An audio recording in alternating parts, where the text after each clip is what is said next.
Thank you. I stood in front of the Shah of Iran, the presidents of Indonesia, Ecuador, Panama, members of the Royal House of Saudi Arabia, and I've said something like, in this hand, I have millions of dollars for you and your friends if you play our game. In this hand, I have a gun in case you decide not to.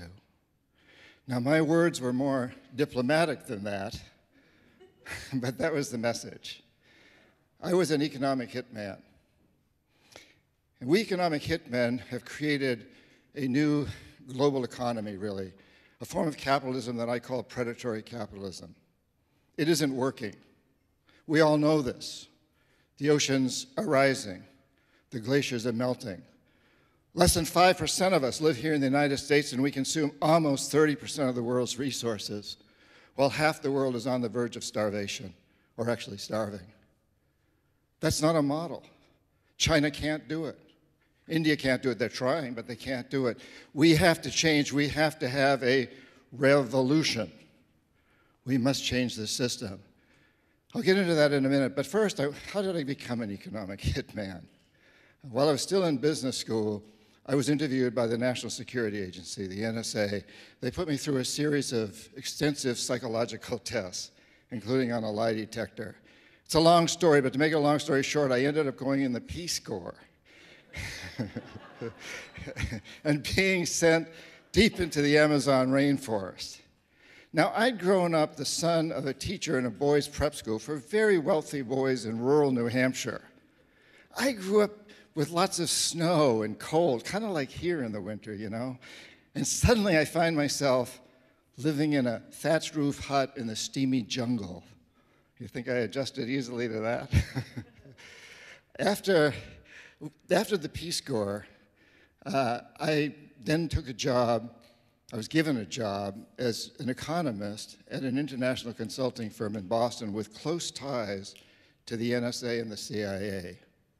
I was trained by a woman named Claudine Martin, whose job it was to train me to be an economic hitman. Now, Claudine had seen my NSA files. She knew that I wanted three things that I thought all my prep school buddies, the rich kids, had had: money, power, and sex. Claudine was really good at her job.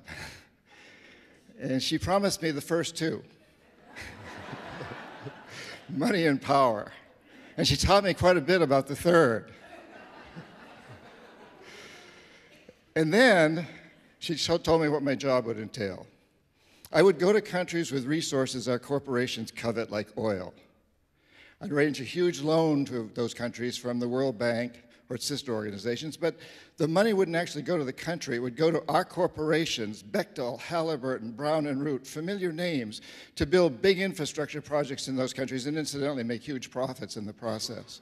They'd build power plants and industrial parks, things that would benefit a few wealthy families in the country, the ones that own the industries. But the majority of the people would suffer. They would be left holding a huge debt they couldn't repay. So we'd go back and say, since you can't pay your debt, sell your resource, oil or whatever, real cheap to our corporations. Privatize.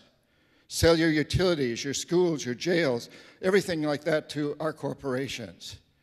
And Claudine also told me that if the leaders of these countries refused my offer, people she called jackals would be right behind me. I didn't actually carry a gun, but the jackals did. My first assignment was in Indonesia, a country that had just ended a terrible civil war where more than 1 million people had been killed. It had a terrifying reputation. And I have to admit that when I arrived in Jakarta, knowing I'd be there for about 3 years, my knees were shaking pretty bad. My stomach was filled with fluttering butterflies. I had no idea what I was supposed to do. I was a very young man. I just knew that I was expected to produce a report that would convince the Indonesian government to build an extremely expensive electrical system, hiring our corporations to do it. Claudine had made it sound simple, even kind of James Bondishly romantic. But now I'm struck by reality, and I felt naive, ill-prepared, vulnerable. Fortunately for me, the winner of the Civil War, President Suharto, who was actually a dictator, wanted the projects that I was offering, and he also wanted CIA and Pentagon protection. And so every time I stumbled, and I stumbled often, somebody was there to pick me up. A government official would appear with an incredible report that would indicate beyond any shadow of a doubt that electricity was all the country needed to take off to huge growth. A Harvard-trained mathematician showed up with a mathematical formula that proved that if they just built this electrical system, everything would be fine. In the end, I produced a report that forecasts the need for electricity at an unheard of annual rate of 19%. Indonesia got its loan. Our corporations made lots of money, and I was promoted from economist to chief economist. It was quite a lesson. At that time, the Cold War was just really, really revving up. And Washington believed that Cuba was about to spread communism throughout the hemisphere. The CIA developed a program called Operation Condor to support right-wing dictatorships in Brazil, Argentina, Chile, throughout the continent. Jaime Roldos, president of Ecuador, democratically elected, and Omar Torrijos, head of state of Panama, strongly opposed Operation Condor. I was sent down to get them to change their ways. They wouldn't. They refused. Roldos was killed when his private plane crashed in what many believe was not an accident. Torrijos said, if CIA killed my friend Jaime, I'll probably be next. In less than 3 months, he died when his private plane crashed under very similar circumstances. You're going to hear after the break, from a Marine Corps general who was in Panama at the time, and he agrees with me that these were probably, at least Torrijos was probably assassination. We don't really know who caused it. And I want to say that I'm not a conspiracy theorist. I don't believe in some overarching conspiracy to take over the world. But I do read reports. I think I'm a conspiracy factualist. You know, I read just recently declassified information, the CIA's own website, where they admit that the US government was deeply involved in the overthrow or assassination of Prime Minister Mossadegh of Iran, President Allende of Chile, Arbenz of Guatemala, Diem of Vietnam, Lumumba of the Congo. And speaking of Allende of Chile, he was replaced by the terribly brutal dictator, General Pinochet, who was a great defender of Operation Condor and also oversaw the murder of tens of thousands of his people, and was praised by Secretary of State Henry Kissinger as a great defender of capitalism. I believe in national security, and I don't believe that US security is served. I believe it's jeopardized when our agencies overthrow or assassinate the leaders of other countries because they don't follow our policies. I'm a capitalist. I think that capitalism has given us incredible technology, art, science, medicine. I think it holds out the hope for the future. But there's this new form of capitalism that I call predatory capitalism that's the enemy of true capitalism. Let me explain. When I was in business school, I was taught that a good CEO makes a decent rate of return for his company and also makes sure his company is a good citizen. He pays his workers a fair wage, gives them health insurance and retirement pensions, pays taxes, imagine that, and supports local school and recreational facilities and so on and so forth. And in essence, he makes sure that his company serves the public interest. That all changed in 1976 when Milton Friedman won the Nobel Prize in economics and stated, amongst many other things, the only responsibility of business is to maximize profits, regardless of the social and environmental costs. It changed everything. And it has created this global fiasco, what I believe we're headed toward this disaster. We're in it a lot now with the climate change, with all the things that we all know is happening, and we must change that. And we can change that. How? I think the American Revolution actually offers an interesting example. Back in 1773, most everybody in the United States believed that the British were invincible. But George Washington stepped forward, and he remembered 20 years earlier during the French and Indian War, he had witnessed at the Battle of the Monongahela the defeat of a huge, powerful British army by a handful of Indians. And Washington said, they're not invincible. All we got to do is hide behind trees. Change the rules. So I think that's where we're at today. Change the rules.